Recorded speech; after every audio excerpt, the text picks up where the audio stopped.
আপোনালোকে আজমলক বগৰাই দিয়ক, মই হিমন্ত বিশ্বক বগৰাই দিম। চেঙা সমষ্টিত কংগ্ৰেছৰ নিৰ্বাচনী প্ৰচাৰত ভূপেন বৰা।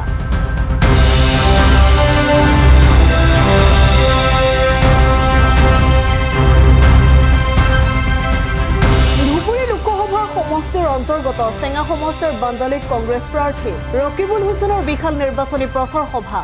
সভাত প্ৰদেশ কংগ্ৰেছৰ সভাপতি ভূপেন বৰা, অৰুণাচলৰ প্ৰাক্তন মুখ্যমন্ত্ৰী নাবাম টুকিৰ, অজাপৰ সভাপতি লুৰিণজ্যোতি গগৈ আৰু দেৱব্ৰত শইকীয়াৰ অংশগ্ৰহণ। বিজেপিক ক্ষুৰধাৰ সমালোচনা কৰি ভাষণত লুৰিণজ্যোতি গগৈয়ে কয় যে বিজেপিয়ে মুছলমানক টাৰ্গেট লৈ কাম কৰি আহিছে। প্ৰকৃত অপৰাধত জড়িতসকলক কৰায়ত্ব কৰাৰ বিপৰীতে মুছলমানক টাৰ্গেট কৰি আহিছে। কিন্তু বিজেপিত যোগদান কৰিলে 7 খুন মাফ হৈ যায়। আজমলকো সমালোচনা কৰে, কয় লুৰিণজ্যোতি গগৈয়ে। জনসমাৱেশত নবাম টুকিয়ে কয় যে বিজেপি চৰকাৰ সাধাৰণ মানুহৰ পৰা টেক্স কালেকশ্যন কৰা চৰকাৰ। ইপিনে প্ৰদেশ কংগ্ৰেছৰ সভাপতি ভূপেন বৰাইও ভাষণত বিজেপি AIUDFক তীব্ৰ সমালোচনা কৰে। ধুবুৰীত ৰকিবুল হুছেইনৰ জয় নিশ্চিত বুলি দাবী কৰে ভূপেন বৰাই। ভূপেন বৰাই এই বুলিও আহ্বান জনায় যে আপোনালোকে আজমলক বগৰাই দিয়ক, মই হিমন্তক বগৰাই দিম। এইবাৰ আমি সমগ্ৰ অসমত ৰাইজৰ জনতাৰ যিটো মুড দেখিছো, সেইটো সাম্প্ৰদায়িক শক্তিৰ বিৰুদ্ধে, যিসমূহ শক্তিয়ে অসমৰ ৰাইজক অন্যায় কৰিছে, জাতীয় অন্যায় যিসকলে কৰিছে, সেইসকলৰ বিৰুদ্ধে ৰাইজে এবাৰ অৱস্থান কৰিছে। জাতীয় অন্যায় কৰি কা আন্দোলনৰ সময়ত 8গৰাকী মানুহক শ্বহীদ কৰিছে, কা জাপি দি আমাৰ ভৱিষ্যত ধ্বংসৰ মুখলৈ ঠেলি দিছে। সাধাৰণ মানুহৰ জীৱন জীৱিকা, তেওঁলোকৰ খোৱা বোৱা সামগ্ৰীৰ দাম বঢ়াই দিয়া হৈছে, কৰকাতল বঢ়াই দিয়া হৈছে, দৰৱৰ দাম বঢ়াইছে, ঘৰ বন্ধা সামগ্ৰীৰ দাম বঢ়াইছে, লাইটৰ বিল 9 বাৰ বঢ়াইছে, তাৰ লগে লগে মাটিৰ খাজনা 5 গুণ বঢ়াইছে। এই যে যিবোৰ কথা, জনবিৰোধী নীতি, ৰাইজক কিছু দিছে, এই বিনামূলীয়া চাউল বা অৰুণোদয় দিছে, মানে এচামুচ দি মানুহৰ পৰা বেলচাৰে লৈ গৈছে। ইয়াৰ উত্তৰ এইবাৰ ৰাইজে দিবৰ কাৰণে এটা ইতিমধ্যে সিদ্ধান্ত গ্ৰহণ কৰিছে।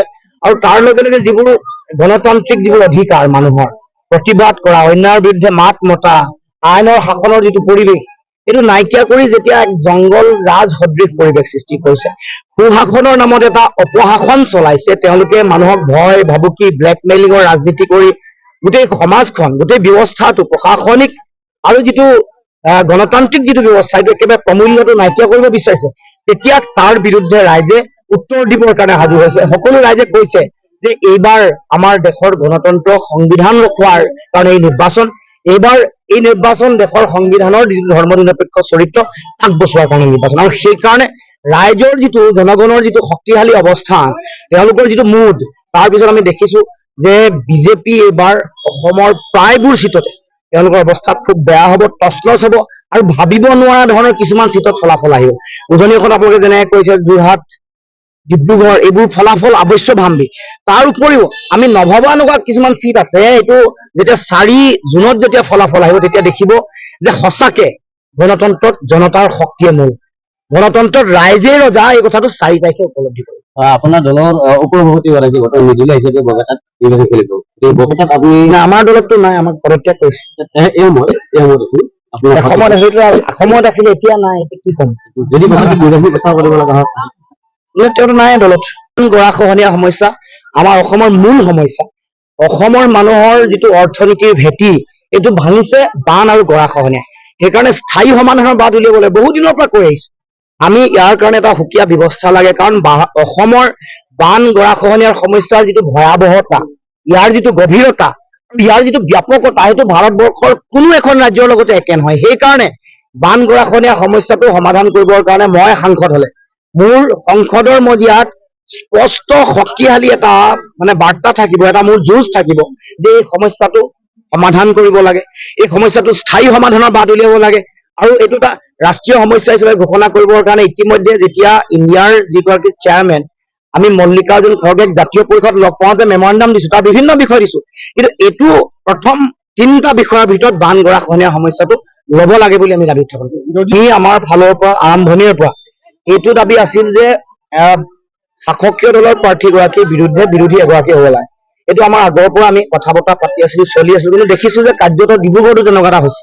ডিব্ৰুগড়ত আমি বিৰোধী ঐক্য মঞ্চই সিদ্ধান্ত লোৱাৰ আগতেই আপে দিল্লীত ঘোষণা কৰি দিলে এনেকুৱা ঘটনা পৰিঘটনা হৈছে কিন্তু আমি ফ'কাছ কৰিছো যে মূলতঃ বিজেপিক বাধা দিব লাগে বিজেপিক বাধা দিয়াৰ যিটো ৰণকৌশল কূটকৌশল সেইটো ৰচনা কৰিছো গতিকে আজি ইয়াতো বৰপেটাতো এনেকুৱা এটা বিষয় আহিছে আজি ইতিমধ্যে ক্লিয়াৰিফিকেশ্যন ভূপেন বৰা ডাঙৰীয়াই দিছে কিন্তু আমি এই গোটেই নিৰ্বাচনটোত আৰম্ভণিৰে পৰা আমাৰ দাবী আছিল যে 1/1 ফাইট হ'ব লাগে ধুবুৰীত কোনে দখল কৰিব ধুবুৰীত নিশ্চিতভাৱে ৰকিবুল হুছেইন ডাঙৰীয়াক জয় হ'ব আৰু দেখিছো যে বিজেপিৰ সাম্প্ৰদায়িক যিটো ৰাজনীতি ঘৃণাৰ ৰাজনীতি আৰু মানে মানুহৰ মাজত এটা সংকীৰ্ণ ধৰ্মীয় পৰিৱেশ সৃষ্টি কৰি বিভিন্ন ধৰণে মানুহক যেনেকৈ অত্যাচাৰিত কৰিছে আমাৰ গণতান্ত্ৰিক অধিকাৰ খৰ্ব কৰিছে তাৰ বিৰুদ্ধে এবাৰ ধুবুৰীত ৰাইজে শিলদৌল ভাঙি বিজেপিৰ বিৰুদ্ধে সাম্প্ৰদায়িকতাৰ বিৰুদ্ধে আৰু বিৰোধী ঐক্য মঞ্চৰ পক্ষত মানে ৰকিবুল হুছেইনৰ পক্ষত নাজমুলে গগৈ সন্দৰ্ভত ক্ষোভিত হৈ কিছু মন্তব্য প্ৰকাশ কৰিছে চক যাৰ মগজুত কেৱল মাত্ৰ সংকীৰ্ণতা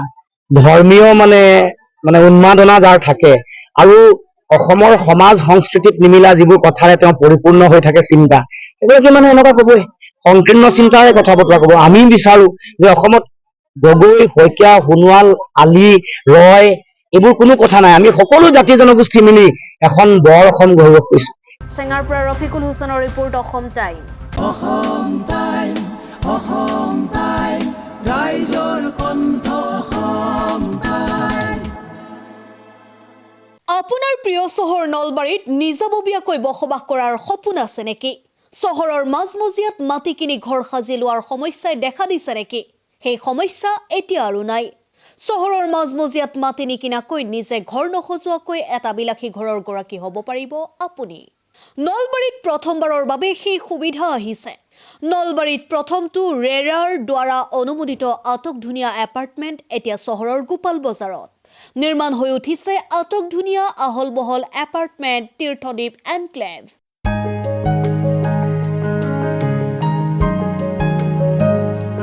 চহৰৰ গোপাল বজাৰৰ DIC পথত নিৰ্মাণ হৈ উঠিছে তীৰ্থদ্বীপ এনক্লেভ এপাৰ্টমেণ্ট দুটা আৰু তিনিটা আটকধুনীয়া শুৱনি কোঠাযুক্ত সপোনৰ ঘৰ যথোপযুক্ত গাড়ী পাৰ্কিঙৰ সুবিধা নিৰিবিলি পৰিৱেশ যাতায়াত আৰু যোগাযোগৰ উপযুক্ত সুবিধা আপোনাৰ সপোনৰ ঘৰখনৰ বাবে ন্যূনতম হাৰত বুকিং চলি আছে পলম নকৰি এতিয়াই যোগাযোগ কৰক 9706010636 আৰু 9954253864 নম্বৰত